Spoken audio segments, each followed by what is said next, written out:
Suasana menjelang berbuka selalu di... Assalamualaikum warahmatullahi wabarakatuh. Sekarang kita berada di studio 1 Mahat Al-Jamiah UIN Sunan Gunung Jati Bandung.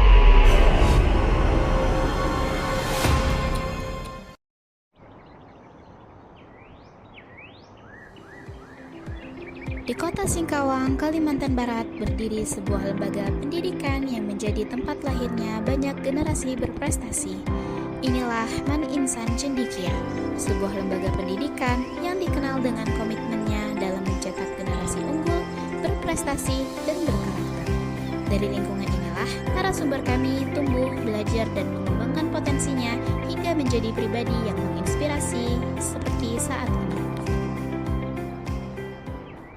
Perkenalkan, nama aku Aisyah Humaira. Aku biasa dipanggil Ais. Saat ini aku sebagai mahasiswa di jurusan Komunikasi Penyiaran Islam UIN Sunan Gunung Jati Bandung. Aku berasal dari Singkawang, Kalimantan Barat. Aku alumni dari Man Insan Cendekia Sambas. Aku juga aktif sebagai pengurus di Mahat Al-Jamiah UIN Sunan Gunung Jati Bandung, serta aktif menjadi anggota muda di Lembaga Dakwah Mahasiswa dan Unit Pers dan Komunikasi.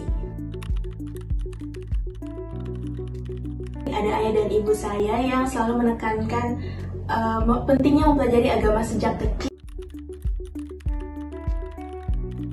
Untuk pendidikan sendiri kita mulai dari yang non formal, yaitu sejak kecil saya sudah diajari mengaji di rumah. Saya yang mengajari langsung terkait nggak hanya ngaji gitu ya, nggak hanya membaca huruf hijaiyah, tapi juga ilmu-ilmu agama yang sudah ayah saya ajari seperti itu.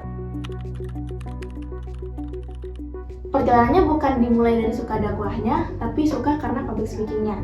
Saya sering mengikuti lomba ceramah, mewakili angkatan, mewakili kelas, dan alhamdulillah dapat juara ya. Nah, dari situ makin suka nih dengan public speaking, dengan dakwah, sampai akhirnya saya mencoba lagi hal baru. Karena biasanya saya ceramah, saya pun mencoba hal baru, yaitu lomba pidato.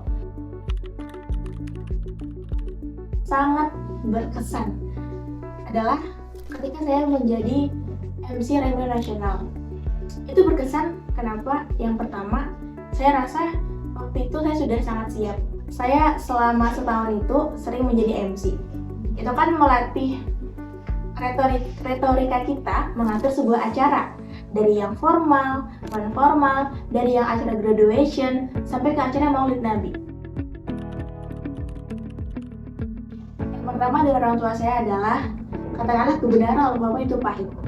Seringkali kita menutupi suatu kesalahan dengan menyampulnya memakai kebaikan. Padahal nggak apa-apa, sampaikan saja dengan pahit. Tapi tetap ada cara penyajian yang benar, cara menyampaikan yang benar. Layaknya sebiji kopi nih, gitu kan pahit. Tapi apakah kita kasih ke orang yang dengan mentah-mentah gitu dalam biji kopi? Enggak kan? Kita jadiin serbuk dulu, jadi minuman dulu supaya orang itu bisa menikmati kepahitannya dan tetap menerimanya. Yang kedua, kamu itu penting. Jangan sampai kita merasa kita nggak penting. Kita punya peran besar dalam berdakwah. Seringkali kita melihat nih orang-orang, udahlah, udah ada dia, ngapain kita berdakwah? No. Diri kamu penting dalam sistem dakwah dimanapun kamu berada. Momen tertentu adalah ketika kita dapat feedback gitu. Contoh, sekarang kita ngonten. Sekedar mungkin reminder harian, kita mengingatkan tentang sholat duha. Sekecil itu, tapi dengan adanya itu, ada yang nge-DM saya, "Kak, makasih ya udah ngingetin saya sholat duha." Terus kayak, oh ternyata kita tuh ada loh orang yang memanfaatkan story kita, ada orang yang mengambil hikmah dari apa kita upload, apa yang kita sampaikan. Nah, jadi yang membuat saya bertahan adalah percaya gitu bahwa setiap yang kita upload, setiap yang kita sampaikan tuh pasti ada manfaatnya untuk orang lain. Tantangan terberat dalam berdakwah. Waktu zaman SMA, paling beratnya itu adalah ketika kita harus menyesuaikan audiens. Saya harus bahas apa ya? Nah, itu harus disesuaikan. Jangan sampai kita ceramah tapi tidak sesuai dengan apa yang Allah tentukan. Kemudian yang kedua, lewat digital. Karena waktu itu saya mulai konten setelah lulus SMA, lulus dari MAN. Tantangan terberatnya saya rasa bukan komentar negatif dari orang, bukan pandangan dari orang lain, tapi justru dari diri sendiri.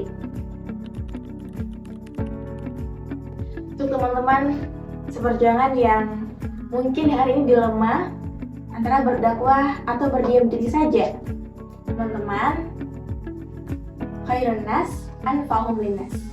Sebaik-baik manusia adalah yang paling bermanfaat untuk orang lain. Teman-teman, hidup memang cuma sekali, tapi mati pun juga sekali. Jadi, jangan hanya persiapkan bekal untuk dunia saja, tapi persiapkan juga bekal untuk di akhirat dengan kamu berdakwah dan bermanfaat untuk orang lain.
Bismillahirrahmanirrahim. Jalan-jalan ke Kalimantan. Karena menjelang berbuka selalu dipenuhi dengan rasa antusias masyarakat yang ingin berbuka bersama. Di studio 2. Yuk kita lihat apa aja sih di studio ini. Nah, di sini kita Assalamualaikum warahmatullahi wabarakatuh. Selamat malam pemirsa, kembali lagi bersama saya Maira di Ma'had Hills TV. Dahnya Malioboro di malam hari. Dapat sekitar kanan dan kiri ya, cukup ramai seperti biasanya. Namun tetap untuk pemirsa yang ingin berkunjung dengan siapa namanya dan dari mana saja? Saya Ari dari Cianjur. Kalau boleh tahu untuk sebagai apa? Saya sebagai mahasiswa yang terjun. Pesan dan pesan terkait prasekolah ketiga ini yang pertama itu ada tugas postes ya, postes. Nah itu kita nambah ilmu banget. Kita belajar dari materi yang ternyata hanya itu ini ya, ternyata. Teman-teman semuanya, perjalanan yang telah kita saksikan hari ini menunjukkan bahwa setiap pencapaian tidak datang secara instan. Di balik berbagai prestasi dan pengalaman yang diraih, terdapat proses panjang yang dijalani dengan kerja keras, ketekunan, dan semangat untuk terus berkembang. Kisah ini menjadi bukti bahwa dengan tekad yang kuat, setiap tantangan dapat menjadi peluang untuk tumbuh dan menjadi lebih baik. Semoga perjalanan inspiratif ini dapat memberikan motivasi bagi kita semua untuk terus berani bermimpi, mencoba hal-hal baru, dan tidak mudah menyerah untuk menghadapi setiap proses kehidupan. Karena pada akhirnya, keberhasilan bukan hanya tentang apa yang berhasil kita capai, tetapi juga tentang bagaimana kita terus belajar dan melangkah maju. Terima kasih telah menyaksikan, sampai jumpa di kisah inspiratif berikutnya.